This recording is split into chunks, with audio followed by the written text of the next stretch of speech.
Hi everybody, it's George and I. Tonight's training is how to master time organisation, and I'm glad that it's called that because I'm actually on time. Let's get into it. This title would be more appropriate if we called it How to Master You. You see, we'll share some great ideas on how to be a better time user, but unless you've got specific goals that are very important, very imperative to you, then frankly, you'll find ways to waste the time that you'll in fact save. So why bother to do it in the first place? The first thing you need to do, therefore, is to clarify what you want time to do for you. What do you actually want it to do? Simply set goals, simple, clear goals in each of the 7 areas of your life. For example, in the physical area, just simply, lose 5 kilos, go to the gym. The mental area, read Think and Grow Rich, attend a TGIM each week. Social, call an old friend just to say hello. Family, spend one evening a week around the dinner table talking about anything without the TV on. Financial, read again, Think and Grow Rich. Read anything that's got anything to do with financial freedom. The Richest Man in Babylon, for example. In the moral and ethical area, what do you believe in? And obviously Herbalife. What is the next level in the marketing plan? And that's always the clearest. What is actually the next level in the marketing plan that you're chasing? Why are you involved in this business? Look, it's the smartest thing for you to do right now, and that's to put together a set of words which explain in a palatable and clear way what you actually do. For example, if you're a journalist, as an example, look, I've been investigating this business for a while and I've decided I'm going to get involved in helping this company set up a new division.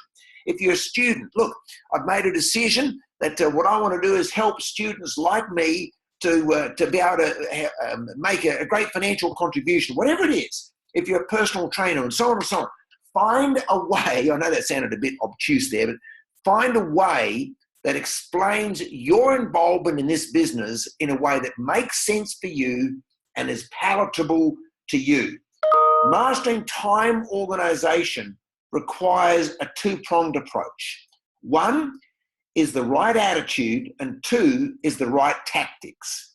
Now, let me address both of these areas together. It's important to have a sense of urgency. Now, I'm going to talk about how to develop a sense of urgency in a minute. A challenge is we get caught up in life, and often time just slips away.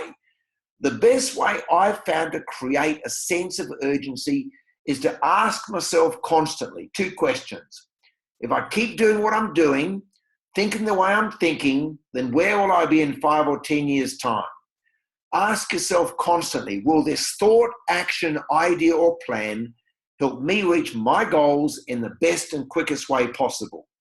It's an old theory, but the young person of today rarely sees him or herself as the old person of tomorrow. Remember, there are only 3,650 days between now and the next 10 years. A great affirmation to use is, I will live this day as if it is my last. Live today as if it's your last day, but plan your life like you'll live forever. Next, you need to get your priorities clear. Simply ask yourself, is what I'm doing today advancing my goals or maintaining my goals? How much time each week are you spending on moving your life forward? If you analyze it, frankly, you'll scare yourself. In our business, it's so simple to get your priorities clear. Your highest priority is to attract new members and clients. Your next highest priority is to help your new members attract new members and clients. Your 3rd priority is to help your new supervisors do the same. And your 4th priority is to help your supervisors develop supervisors in order to help them develop a royalty income. Simple question. How much time each day are you devoting to priority 1? Now look, many of you on this call will be part-time. Great. Even if you've only got a few hours a week, you can make a huge impact on your life. You can do more in a few hours than most people do in a long, long time if you get your priorities clear. Being organized does not necessarily mean you're prioritized. Some people get very organized doing things which are low priority. And the reason for this, certainly in our business, is usually a fear of rejection.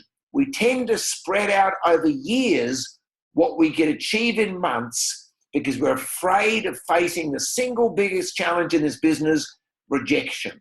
We're afraid of making mistakes and having people aim at us or hurt us where it hurts us the most, and that's our phony ego and our pride.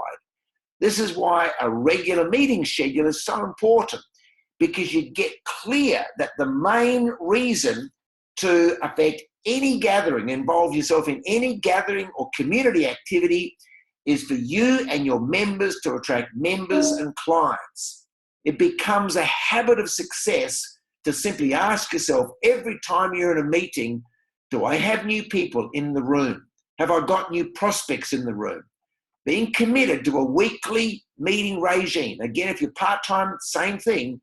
It forces you to be prioritized. Meetings force you to improve, look, in all areas. You know, if you know you've got a regular meeting schedule, it means you're going to look after your health. You're going to look good. You're going to sound good. You're going to work on your attitude and so on. Having the next 6 months of meetings or events written in your diary, not on your phone, but actually written in your diary, create a great sense of anticipation.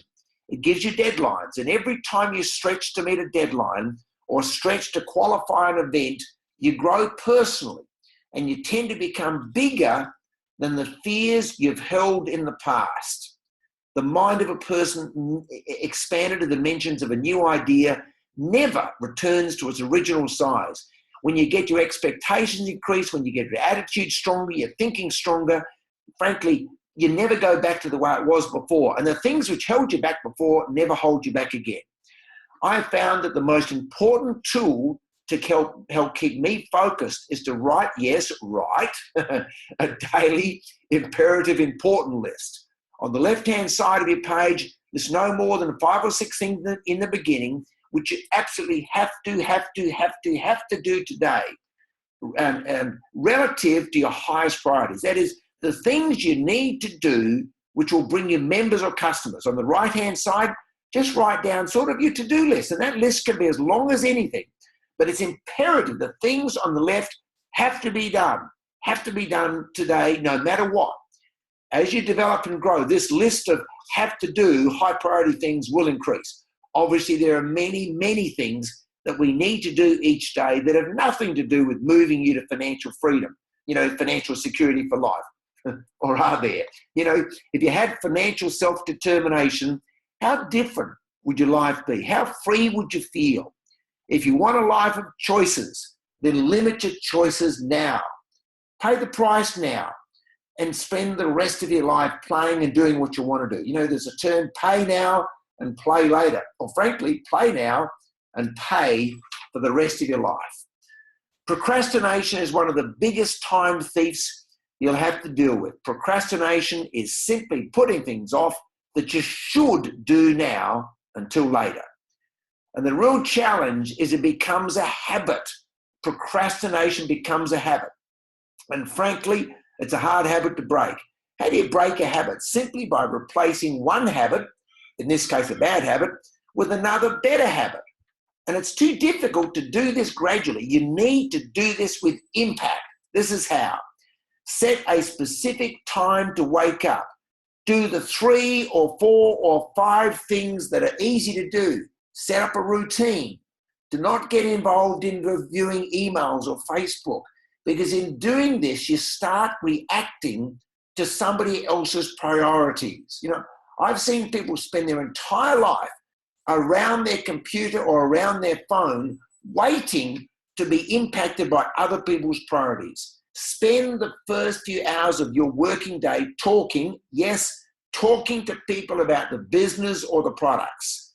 The fear of rejection is the main thing which causes procrastination. Sorry about that, guys. I just had a little interruption. So as I was saying, you set a specific time to wake up. Do the 3 or 4 things that are easy to do. Set up a routine, and don't get involved in reviewing emails or Facebook. In doing this, you start reacting to somebody else's priority. Spend the first few hours of your working day talking, as I said, talking to the people about the business or the products. The fear of rejection is the main thing which causes procrastination.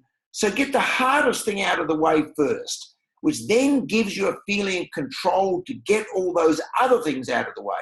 Simply deal with the imperative things first.